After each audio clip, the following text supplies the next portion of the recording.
Chris Lee and Blake Lovell of Southeastern 14. We are here to preview 4 SEC basketball games for Wednesday night, January the 25th. We're doing this Tuesday morning, so no lines out yet. But what we do have is a good idea of what the lines might be. That is a synthesis of Ken Pomeroy, Bart Torvik, BPI, and Jeff Sagarin, and also win probability for teams according to all of those, except for Sagarin. So we'll give you those as we go. First off, Georgia visits Tennessee. 6 Central games shown on the SEC Network. The Bulldogs coming off a loss at home to Vanderbilt. The Vols have just been rolling for a while. Tennessee is about an 18.5-point favorite by the computers with about a 95% chance to win. Blake, we like what Mike White has done at Georgia. He's really improved this team a lot. But this is going to be a tough one for Georgia to win, given the way the Vols defend.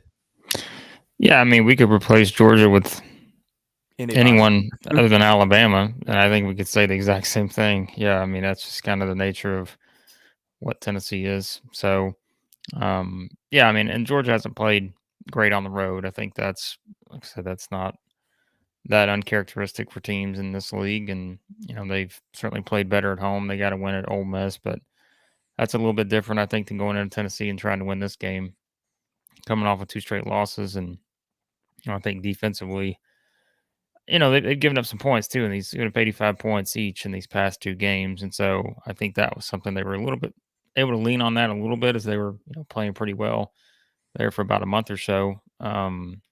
But yeah, I mean, just kind of giving up some points in these past 2 games. And I think you would expect more of the same here, just based on what Tennessee can do. And I mean, we've kind of said with Georgia, it's one of those things where really the combination of Roberts and Quindo, I mean, they're kind of another one of those duos in the SEC that realistically they need probably 35 points or more between them to feel really good about their chances. Now, again, you've got other guys that can step up, you know, whether it's Bridges or Abdur Rahim or guys like that. But I still think that's, you know, they are another one that's kind of in that situation where I just think you need both those guys doing some really good things at the same time to give them, you know, the best chance to win, because those are, I think they're 2, you know, most consistent scorers. And so, I mean, it's going to be hard against Tennessee. Like we said, anybody can be in this situation. And I just think it's going to be a challenge, just given what Tennessee can do defensively. They're just a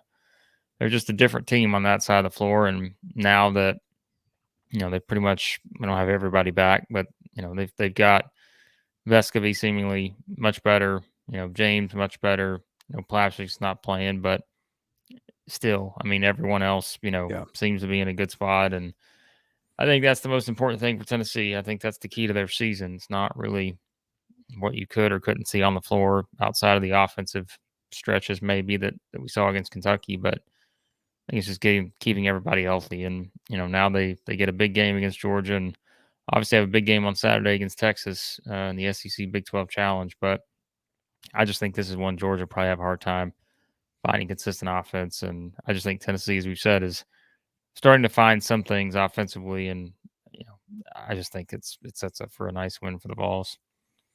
Yeah, Georgia is going to have a chance. They're going to have to get more efficient scoring. Robert scores a lot of points, but takes a lot of shots. I don't know if that involves Bridges or Quindo or somebody taking more of the scoring burden. And for Tennessee, we've talked about Tennessee's offensive droughts, but with Josiah Jordan-James getting healthy, with Vescovy coming back, that seems to be taking care of itself a little bit. So I think it'd be a major surprise if it's anything other than a Tennessee win. Maybe Georgia can keep it close, but that even seems like a stretch here given the way the Vols are playing. All right, next up at 6 o'clock, South Carolina goes to Florida. And Florida is about 17, 18-point favorite by the computers with a 96% chance to win. See what it is exactly. It's 18.7 is the line. I don't know what else we can say about South Carolina. It's just a bad basketball team on both ends. Best chance for Carolina is when you get Michi Johnson hot. Seems like he is, when they have been in games or upset Kentucky, he's been the guy to kind of carry them. We know about Gigi Jackson But Carolina just doesn't have anybody to match up with Colin Castleton. That's something that a lot of teams don't have. But Florida's been playing really well lately. This one's in Gainesville, and it's about along the lines of Georgia beating Tennessee in terms of probabilities and things like that. And I don't see it here either. Well, I mean, South Carolina would need the kind of performance they had at Kentucky where they just make a lot of threes. Like you said, have Johnson make 6 threes or something, and that's their best shot here. I don't know what else, like you said, I don't know what else we say about South Carolina at this point. I mean, we weren't being, looking at them and trying to look at them in the wrong way or anything. When I said they could be a historically bad SEC team before the Kentucky game, and then what do? They just happen to win that one. But my opinion hasn't really changed. That's been the outlier. Well, and then again, the data hasn't really changed either. Like, this is still a historically bad team in the league, and just based on the results and the one-sided results. I mean, look, their last 4 SEC losses or whatever. Tennessee lost by 43, A&M by 41, Ole Miss by 12, Auburn by 15. Obviously, 2 of those are closer, but I mean, look, they just I don't know what else you say. I mean, maybe, hey, it was a steep rebuild. They're on a 1-game winning streak on the road in SEC play, so maybe you can lean on that. That's probably the best. They won at Kentucky last time they played on the road, so maybe there's something to that. But I just think Florida is the bigger discussion here, and we've said the Gators are playing a lot better. If they make a play at A&M, who knows? Maybe they're on a 5-game winning streak, but they've certainly looked a lot better. Even in the games they've lost, really since the start of SEC play, I think Florida's looked a lot better. And, I think they've turned a corner, got a nice road win at Mississippi State. And, I mean, again, I just think Florida's getting more production out of different guys. And I feel like that's the difference now. It's not just, everything runs through Colin Castleton. They're getting some production out of different guys. I always talk about Riley Kugel and guys like that. But, I just think that's the difference for Florida, and they're defending better too. And that was something else that was a bit of an issue early on, is especially in, games against good teams. It was a little struggle, when they played some of those teams back in November, early December, but now they're defending a lot better. And yeah, I mean, this is one where, look, it's like, I think everyone knows we're not going to pick South Carolina here. And at this point, it's just probably trying to figure out, how do you map out a South Carolina victory? I think it's the same way, the Kentucky game played out. They're going to have to hit a lot of threes, and they're just going to need someone other than G.G. Jackson just going off. And the thing is, they're probably going to it may take a lot of threes because it may have to out of necessity. But that's how they have to win now, because the roster is just not to where it needs to be for them to consistently win in this league. And so, yeah, I think Florida takes care of business. Yeah, and another guy for Florida that we don't talk much about, Will Richards, had a really nice season. He's a guy who transferred for Belmont in our backyard. He is shooting, 57% from the field and 92% from the line, 54% from 3. He's probably the most efficient shooter in the league. Maybe needs to shoot a little bit more, but if he's on, Florida's awfully tough to beat. Okay, there are 4 games on Wednesday. Only one of them is really projected to be close. That's the one we're going to get to next. But first, betting $11 to win 10 stinks. With BROTHROW, you bet 10 to win 10. It lets you bet on all 50 states because it's not the house. Bettors have a fair chance at winning. It is the only sports betting platform that doesn't take a cut of every bet. You don't need to make deposits, no minimum bets, no need to connect your bank account. Bettors pay each other directly. There's a hassle-free sign-up process to get you in the action in seconds. Go to brothrow.com/SE14. Get in today and ask to join our private group. Okay, next one up. This one, to me, the most interesting by far. And really, frankly, the only other game this week that, in my mind, matches this in terms of interest is Kentucky at Vandy on Tuesday night. Maybe Missouri at Ole Miss too, given the way Ole Miss defends. But as for Wednesday night games, it's Texas A&M visiting Auburn. A&M has really, really played well offensively. It started to defend better. A&M is not in the NCAA tournament. Well, they're in the conversation. They just, I don't think, would be in it if it starts today. But you know what would do that? Winning at Auburn, I think, would get the Aggies in. And Blake, you look at this matchup, and in this one, Auburn is about a 6.7 point favorite with a 73% chance to win, according to the computers. But A&M can just score from a lot of places and has got athleticism. And I think that's, if you're going to beat Auburn, you need both those things. Yeah, but how on earth could anyone pick against Auburn at home right now? Like, I'm not suggesting that, but we wouldn't have picked South Carolina to win at Kentucky either. Well, I get it, but Auburn's, yeah, I don't know. I think Auburn is one of those teams right now at home that you're just like, if you're going into these games, and yes, obviously matchup wise, there are some things we can pick apart, but it's just like, we're obviously doing previews, but we also make our picks. And it's, I mean, how do I pick against Auburn at home? It's just one of those things that they've been so good there and they just find a way to win that it's hard to pick against them. But yes, if there's a team that can come in and do that and maybe has the confidence to do it, I mean, A&M's in that group just based on how well they've been playing. I told you, look, even in the loss at Kentucky, I didn't come out of that game changing my opinion on A&M. I thought that still a team that is playing its best basketball of the season and still a very gritty, physical, type team that is getting a little production from everywhere. And I did a podcast yesterday, and I think it was asked, it was about a guy that if we're looking at the rest of the way, what's sort of an under the radar type guy to keep an eye on that could kind of propel his team into the tournament conversation, something like that. I mean, I said, look, I think it's Julius Marble because you look at what he's done. He's what? I mean, I think I looked at the numbers, 6 straight games in double figures. And they just needed that. Like they needed that guy like that can score, inside the arc, get to the free throw line a little bit, and just has, good size. And so I think that's been kind of a big difference for A&M too. And I mean, he's going to be someone I think that in this game, especially, right? You look at on the other side, you've got Broom and, so I think that's something else to kind of think about when you look at this group. And I just think the rotation, and I've said this too, like A&M starting 5, I mean, theoretically, you could put A&M starting 5 up against most teams in the SEC. Sure. Which, and look, we're talking about Alabama or Tennessee. I mean, those are the 2 teams I think that are, as we said, the top 2 teams in the league, but their starting 5 is really good. And, beyond that, I think sometimes maybe you try to figure out what you can get beyond it, but that starting 5 for A&M is quite a group. And, I think that they will, again, be ready for this kind of challenge. And look, I mean, it's A&M's had success when they turn teams over, and I think they can turn Auburn over a little bit because we talked about that at times, the guard play and all that. But I think it is worth noting, our guy Jacob Pickle, who started doing some, some advanced stats and stuff for us and all that. He put out a graphic yesterday. We put it on our Twitter.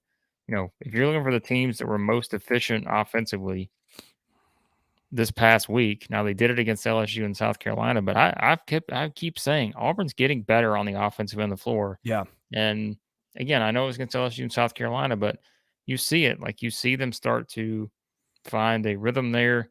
They're way more comfortable now, I think, in terms of understanding what they can and can't do.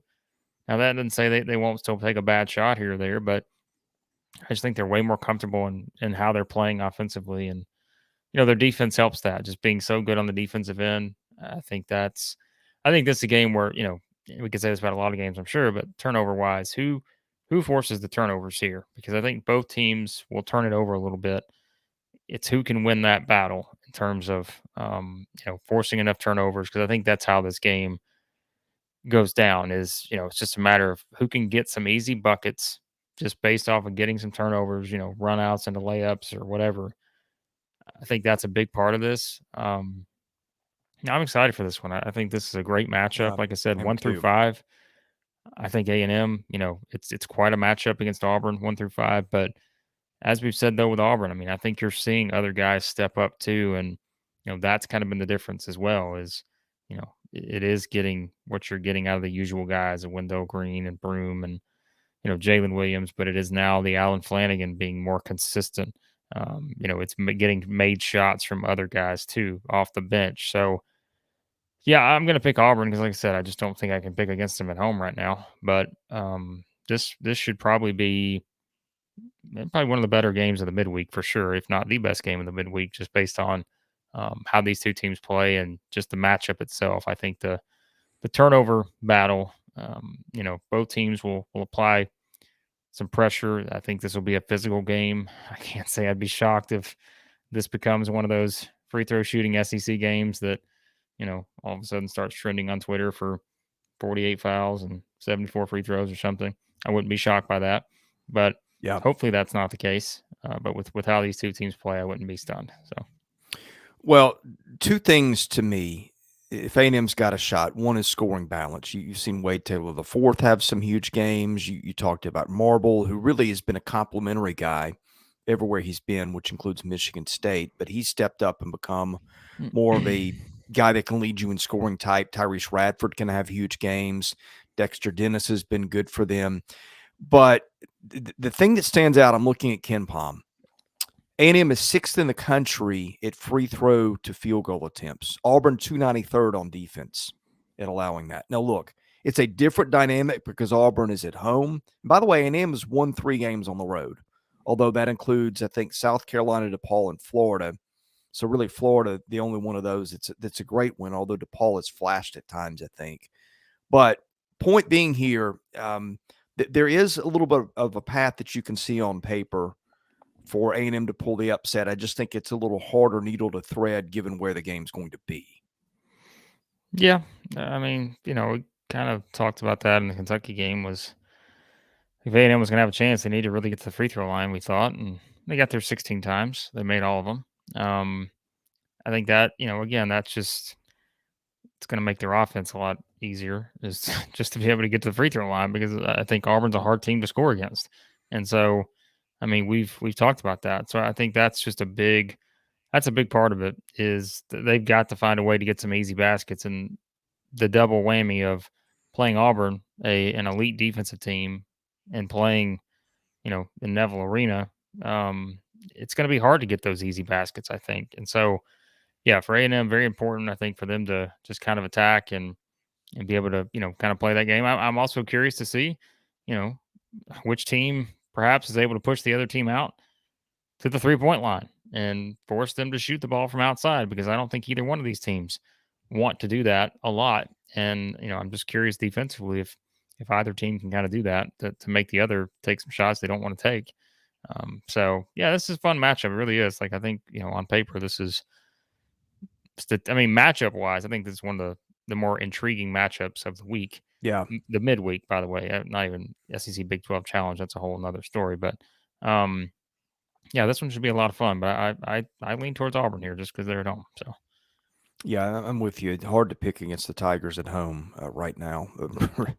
Right now, the last few years. But okay, wrapping it up. That one is on ESPN2. This one at the same time on the SEC Network. Mississippi State visits Alabama. The Crimson Tide are about 14-point favorites, according to the computers, with a 90% chance to win. Blake, let's cut to the chase. I don't see how Mississippi State scores and shoots well enough to pull an upset here. That just seems like a gargantuan task, given what Alabama does on both ends of the floor. Yeah, I mean, just like the Tennessee-Georgia game, place Mississippi State with quite a few other teams, maybe not to the level offensively that Mississippi State's at, but you could probably say the same thing about a lot of other teams. But I just think Mississippi State is down that list based on just how poor. I mean, how can you? We've said, I mean, the numbers are what they are. They shoot 61% from the free throw line. It's 359th nationally. They shoot 28.5% from three. It's 350th nationally. They shoot 47.3% from two, 289th nationally. Their effective field goal percentage, 45.6, 341st nationally. I mean, if you can find a path in there somewhere, then good luck because I just don't really see it against this Alabama team. And I think this is a game where if you're Mississippi State, you just need everything to go right defensively. You need Alabama to have their worst offensive game of the season. And boy, that's asking a lot for both of those two things to come together in a single 40-minute game, especially on the road. So, yeah, I mean, I don't really know that we need to go too far into this one, and it's not because we're trying to slack or anything. It's just that's the way it works with this Alabama team. We've said it; they beat everybody by double digits. They've not allowed anybody to score more than 69 points in SEC play. So I would expect more of the same here against the Mississippi State team. I'm looking at their numbers here. Mississippi State has an SEC play. They have scored 67 against Alabama. Scored 67 against Alabama the first time around. 53, 64, 50, 63, 59, 59. Now, they held Alabama to 78 in the first meeting. That was, a month ago. But I mean, Alabama. The one thing, and I'll keep going back to it because it's something we bring up all the time. If you force turnovers, that changes the way Alabama can play sometimes. I think that's it. Like Mississippi State has to force a lot. Alabama turned over 19 times first time around, but I just think that's it. I think Mississippi State has to control the tempo. They have to force turnovers. If they can do both of those things, I don't even want to say. I don't know if I can say they have a chance to win, but I think they can make it a game and make it a game down the stretch, perhaps. But otherwise, yeah, I don't really know what else we're supposed to say other than the fact that I still think Alabama's the best team in the country, and I just think Mississippi State has too many limitations offensively right now to feel confident about their ability to go on the road and beat the best team in the country.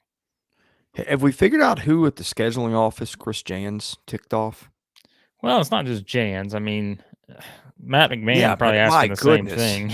I mean, Matt McMahon's asking the same thing. It's like rookie hazing. I mean, it's like, but that's like, I think we have to keep this in mind though, because there are people that say this a lot on Twitter. Like, again, I pointed out the Auburn thing the other day. People are like, well, look at Auburn's schedule. Auburn doesn't dictate, or take anybody else other than Auburn, right? They can't dictate how the rest of the league plays out. Because we said going into the season, you could have looked at some of these schedules and been like, oh man, like that's a brutal schedule, or that's an easy schedule. And then all of a sudden, A&M comes out of nowhere, starts 5-0. Georgia's better than you think. Vanderbilt's better than you think. LSU not as good as you thought. Mississippi State maybe not as good as you thought. So it's like, the schedules, it's just one of those things where that's why I think it gets so frustrating with the non-conference schedules, because to in a certain extent you can dictate those. The league's got to learn. I mean, to a certain extent you can dictate that. Now again, you cannot dictate an injury. You can't determine who gets injured for, a good non-conference team all of a sudden takes them to an average or bad non-conference team. But I mean, you can't control the SEC schedule. So it is what it is. So well, speaking of that, this is a good lead in. We're going to do some SEC bracketology. We're going to start doing these, I guess, every week, depending on our availability. But I've already started a lot of my research. First one on Thursday. And yeah, the league has dug itself a bit of a hole here. Chris, I've been saying that, man. It's not. I'm not suggesting you haven't. I'm just saying for people that are just tuning in. It's concerning. You start looking at big wins, and we're going to get into why this could be a problem for the league come March. But it's just unless your name is Alabama. What we said was basically the last week of December. I remember the phrase I used. The SEC left a lot of opportunities on the table in non-conference play. A lot. And there was really only a few teams that came out of non-conference play that had resumes at that point that you could have said, all right, they took advantage of their opportunities. Alabama was one of those. Tennessee was another one of those. Everyone else, Missouri, maybe. I think Missouri just on the back half, like against UCF, Illinois. But still, that overall schedule was not great. Yeah, like it was just kind of that position that those teams were in. I mean, Arkansas perhaps in that category. But again, they changed kind of as a team. But yeah, I mean, it's not. That's why I said I'd set that number at 5 because Kentucky's still not a lock to get in. Florida's pushing closer, but they're not in right now. A&M's not in right now.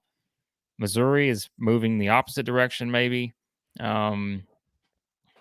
Yeah, like it's a little concerning right now. I'm telling you, it's you got two of the top tier teams. You got two number one seeds, in my opinion, in Alabama and Tennessee. But everybody else outside of Auburn, I think, is a question mark right now. And yeah, so and it's also early. I don't really start taking this super seriously until about mid-February. So we got some time to go, and if you can pick up some big wins in the next couple of weeks, your fortunes change dramatically. But there are definitely some teams that have dug some holes, Blake. Where are those big wins going to come from, though? Because I think there's Each only other. three. There's only three teams right now that can give you a big win to me, and that's Alabama, Tennessee, and Auburn. So yeah. Well, you do have the SEC Big 12 challenge. That's your chance true. to we'll talk make about some of that this this up. weekend. That's a big one. It's a big one for a lot of teams. So yeah. High risk, high reward. Yeah. Okay, we are doing a lot of content right now. We're doing basketball wall to wall. We're doing a lot of football, several videos up already this week and more to come. And we're getting into baseball. We're going to start doing baseball videos this week because we love our baseball here at Southeastern 14. Best way to get all that, hit that subscribe button. He is Blake Lovell. I'm Chris Lee. Thank you for watching. If you like it, hit that like button, hit that subscribe button. Both those help us out and help us get found. Thanks for watching. We'll see you again soon.